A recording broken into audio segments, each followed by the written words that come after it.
Hello everyone. Namaste, good evening, good morning, good afternoon from whichever part of the world you're joining. I am Sonali and this is my podcast show Men's Talk Town. So what do we actually talk on this show? This show is about knowing men's perspective about women. And why this initiative is because I've always felt that when we talk of women empowerment and in a society when men and women they coexist, it is very important that as a woman we understand what a man thinks, what is his reasoning behind whatever reason he gives or whatever he thinks or whatever he does. That will help us to make, I think, a better working place personally, professionally, and it will spread positivity amongst all of us is the basic idea of the show. So today I have a very eminent personality with me, Mr. Sandeep Gupta. Welcome sir to the show. Good evening and it's wonderful to have you here. Mr. Sandeep Gupta, also known as Mindful Outlier, is a distinguished speaker, coach, design thinking expert, organization development consultant, writer, and founder of Consciousness Matters. With over 40 years of diverse experience in CXO-leadership, OD consultancy, coaching, and professional speaking, his guiding principle is simple yet profound. To thrive and excel in life, nothing less than an integrated approach works, and nothing more is required. Experience certainly speaks here, I would say. So, Sandeep sir's exceptional contributions have earned him prestigious accolades, including India Achievers Award 2022, PSAI's Spirit of Service Award 2023,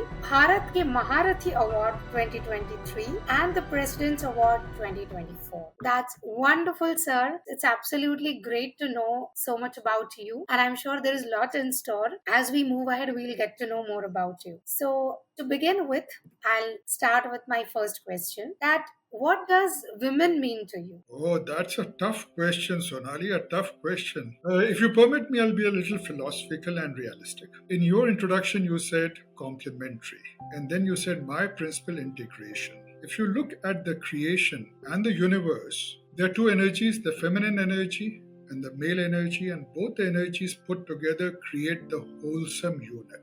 So I'll say women for me is the missing part of me, that's the male energy, and the male is the missing part in the female psyche, that is the missing part in the women. Now why do I say this? Both men and women have got both energies. In men, the male energy is probably 70%, 75%, the women energy 20-25%, and the inverse is true in women. And this is because the nature has made both of them for different purposes. Men as the provider, women as the nurturer. So women, without women, I'll say I am incomplete. She means a lot to me. And purely from the selfish reason, she makes me complete. And let me add one thing more. If there's any sanity in this world today, it is because of women. Men who are providers are prone to aggression, conquering, commanding, killing, plundering, whereas women are the nurturers, the softer part. So had it been left to we men, I'm sure we would have destroyed everything. So it's the women which have helped us to maintain sanity. Therefore, I'll say women in a number of ways are much more important than men. So very rightly said, and here also I would like to probably say that it's a balance. I mean, anything of too much spoils things, as it is said. So here I will just like to add, as you correctly mentioned about both the energies, that when we talk of Ardhanari Nateshwar, on which concept this whole idea is also based of my program, it represents the synthesis of masculine and feminine energies of the universe and illustrates how Shakti, the female principle of God, is inseparable from Shiva, the male principle of God, and vice versa. So the union of these two creates is the creation. That's how they have described it. So I think you have also mentioned it very rightly and very beautifully. I would also like to ask you now that as you have so much of diverse experience and you must have worked at various fields and scenarios, how have you encountered any time any such incidents which you may quote, which can be termed as negative or not very comfortable, related to a female colleague or a boss, any such time? Honestly, I have worked with a lot of women. By and large, all of them have been very sweet. And you see, and the responsibility for them to be human, to be equal rests on the man not to look at them as an object of desire, but to look at them as a human being, because I personally believe that there's hardly any difference between men and women. Both are capable of the same thing, but yes, there are certain differences created by nature. So, and that constitutes only 5% of the personality of the man and the woman. 95% they are equal. But yes, now there have been a few incidents, where I was really scared. You see, and I'll just narrate two of them. One was a girl working in my team who was prone to create drama, and she was creating some tantrum in the office. So my MD said, "Why don't you go and speak to her?" I was speaking to her in the conference room, and she started crying. So obviously, to protect her privacy, not to embarrass her, I got up and closed the door of the conference room. My HR guy came running and opened the door. I said, "Well, she's crying." He said, "No, hold on, let her cry." I said, "Why?" Yes. All he said was, "You don't know what she is capable of." And that is really frightening. You see, you try to help someone out of good intent and then you land up in a mess yourself. That is frightening. And another incident where I was helping a woman, and she was not even a friend. She just came to me and I started helping her, advising her. And one day I scolded her. And then she became so vicious because I scolded her that she started accusing me of everything on earth. So, well, then, I found out that she has been doing the same with a lot of people. So that was a consolation. But yes, these are the two incidents where associating with a woman has not been very pleasant. Pleasant. I Not been very pleasant, but otherwise, agree. by and large, they've been pleasant. And you see, there are all types of people and men, there are all types of women. In women, yes. So you got to keep your head on your shoulders, Yes. be wise, and play each ball on its merits. I'll say this. Yes, but as you very correctly said that women have this trump card, and I think that's not very fair because at times even men they fall into the wrong room or wrong line because Hmm. without even realizing, in the sense they don't have any such intentions, but because as you narrated the incidents and that women might be feeling she wanted to take a revenge when she behaved in a particular way. So that is again I think something one needs to look out for and one needs to be conscious about that particular aspect. One needs to be very careful, you see, and mindful of how the other person is behaving and reacting. You see, and it's not only women, it could be men also. Absolutely, yes. So, in any relationship, whether it's a man or a woman, I believe both are capable of behaving nasty, both are capable of behaving godly. Yes, absolutely.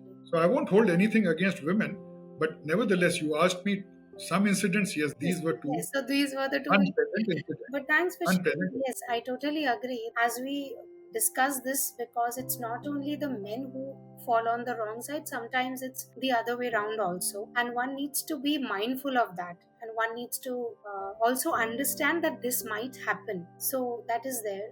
So in this conversation, we also spoke about men having that feeling of, an object of desire, women as an object of desire. We often see that in offices, people like men usually stalk females, or they, pass comments, or they stare at them. I mean, at times, women are like, they don't even care because it's normal, or it's, it just goes on day in and day out. So why this thought process should be there, or why this crossing the line comes into picture, is my question. There are two reasons. Number one, you said it's normal. I'll say no, it's not normal. No, it's not normal in the sense I meant that it is not of course it's not acceptable, but it happens so often that in spite of you saying it, it doesn't stop, and then you're like just ignore and move ahead, and unless something weird happens, you don't take a step. That is what is seen. Okay. Sonali, let me step back a little. If you look at the raw nature, the creational nature, yes, there is an innate attraction between man and woman for the case of procreation, right? That is purely animalistic. Right.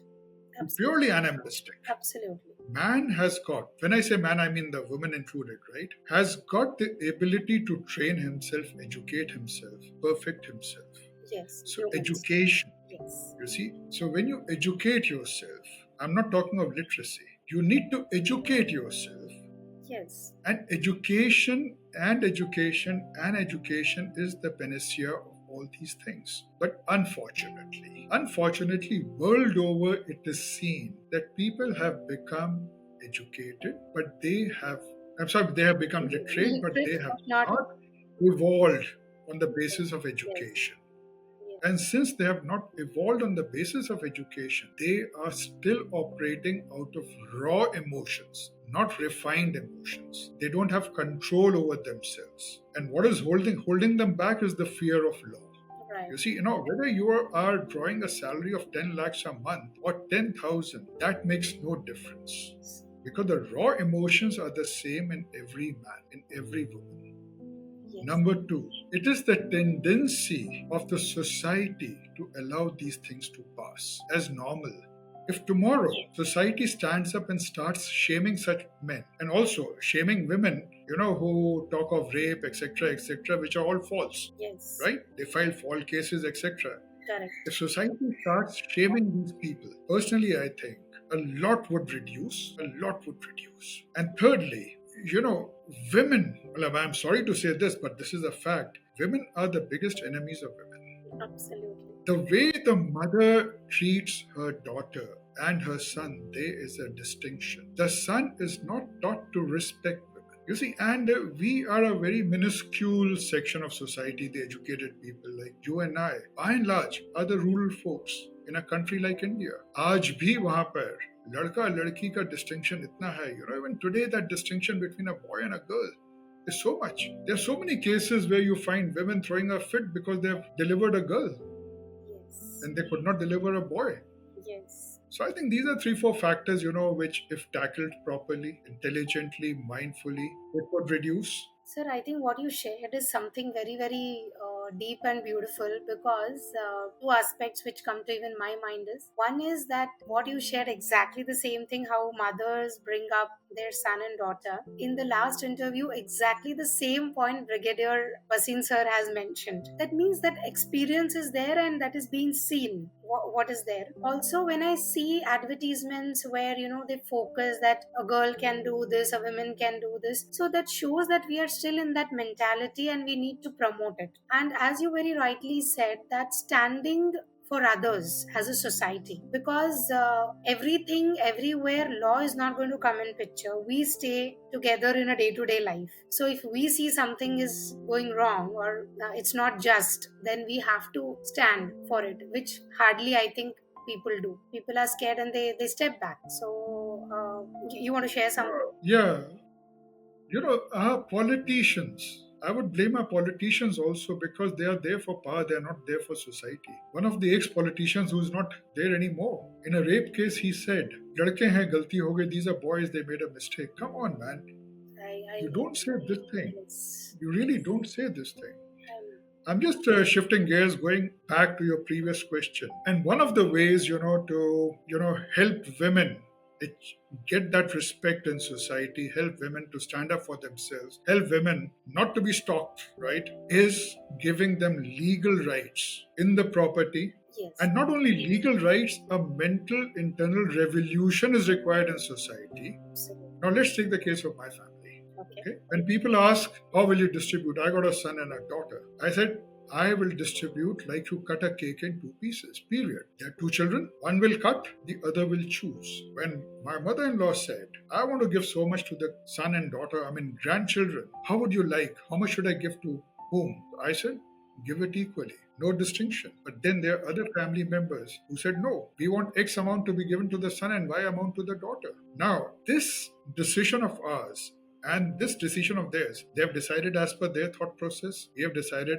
as per our thought process. And what is the difference? The difference is the evolution, internal evolution, Absolutely. education. So this is the reason I said education is the panacea for this difference. Yes, and nowadays I think even by law, the daughter holds equal share in the property. That's the new law as far as I know. Earlier it was like, by default it goes to the son and all, but now by law also it goes the property if there is a girl child. Yeah, what I was saying, you said yes, there's a provision in law. If there's no will, it's equally divided. Divided, yes. But in case the property is generated by me, earned by me, I can create a will and debar my daughter. And Yes. this is what is Yes. happening in reality.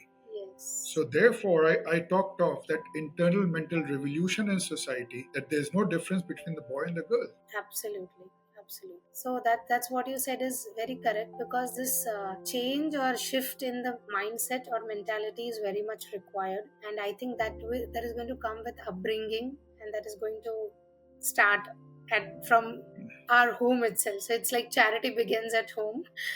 That's how it is going to be. So, sir, one of the last questions I would like to ask you is, what is that one point, or even, I mean, you can add more points to it, you would like to tell men about their behavioral aspects in society? I'll only tell men one thing. I said, guys, open your eyes and look around. When you pass away, you'll find that the women do not remarry or do not enter into a relationship for a long time. And when your partner passes away, within 6 months or a year, you remarry or enter into another relationship. Why? For the simple reason, you cannot live without her, but she can live without you. She's feeding you that energy. She's feeding you that energy, which makes you thrive. Come on, man, be selfish. Respect her. Give her the position. Stand by her. She's very emotional. Again, I'll say be selfish. For your growth, for your sanity, for your success, respect her. Accept her as she is. Like she never looked at your face when she said yes to partner with you for life. But you looked at her face, right? Come on, rise above the external. This is what my message would be to men.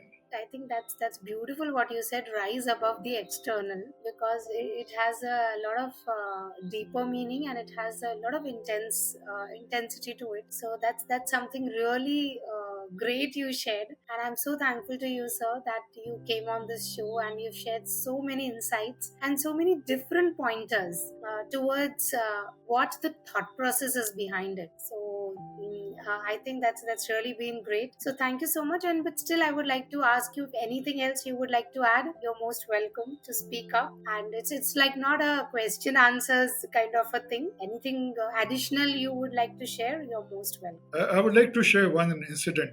Please, It, please. it goes back to 79, 80, when we were young. So a friend of mine, he was a few years elder to me. His mother used to say, what type of a girl do you want?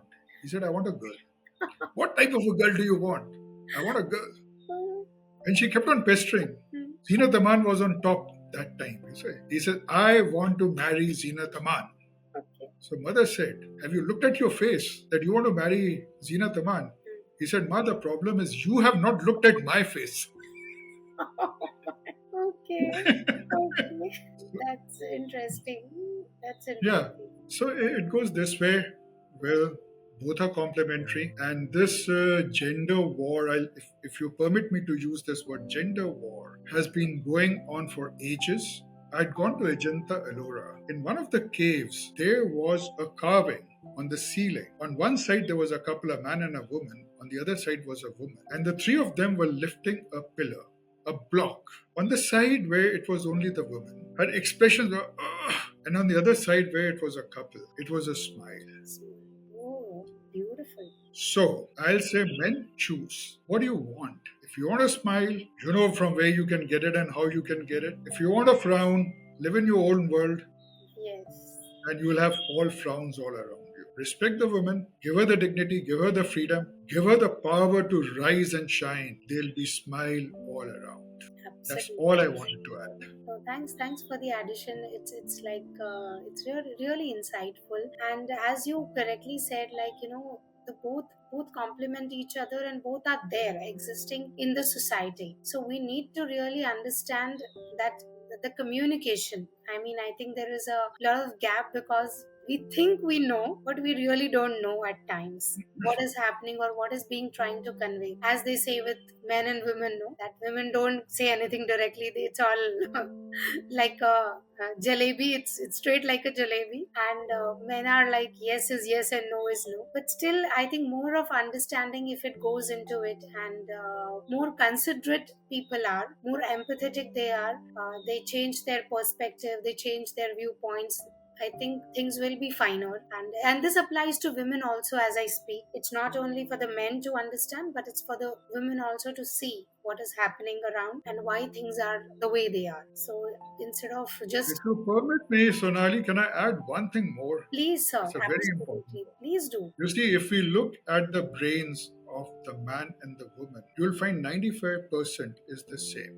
There's a 5% difference. Yes, Now, that 5% difference makes the woman behave the way she does, and the 5% difference makes the man behave the way he does. Now, what has happened the way we have been trained? The men look at the 5% difference, the women look at the 5% difference. Now, what happens in this bargain? The 5% difference becomes 100% difference it highlights. because the common factor has been shunted out. Ignored. Yes, So, what I suggest, look at the 95% first, look at the common factor, and then at the 5%, adjustment, camaraderie, complementing each other, and collaboration with love, respect, communication, flexibility, empathy, compassion will all fall into place very easily because your brain is going to say you have 95%, you only got to travel 5%. And if you focus on 5% and make it 100%, your brain would say you got nothing. How the hell will you match? So, guys, the choice is yours. absolutely. I think so. This is a very, very brilliant perspective that you have added. That's something like which everyone needs to think upon because we generally are more focused on the 5%, as you very rightly said. कि क्या गलत है? We want to point out the mistakes, and we are more even visualizing or even seeing the negative part of it first, because as they say, we look at wrong things very easily, and something positive is not seen quite easily. But that's really great, and thank you for sharing that. Thank you so much, sir, for being on my show, and it's an honor and pleasure to have you here, and also for sharing so many different and new perspectives. I would say that was really great. Thank you. I really enjoyed it. I loved being on your show. Thank you very much. Thank you, sir. Thanks a lot.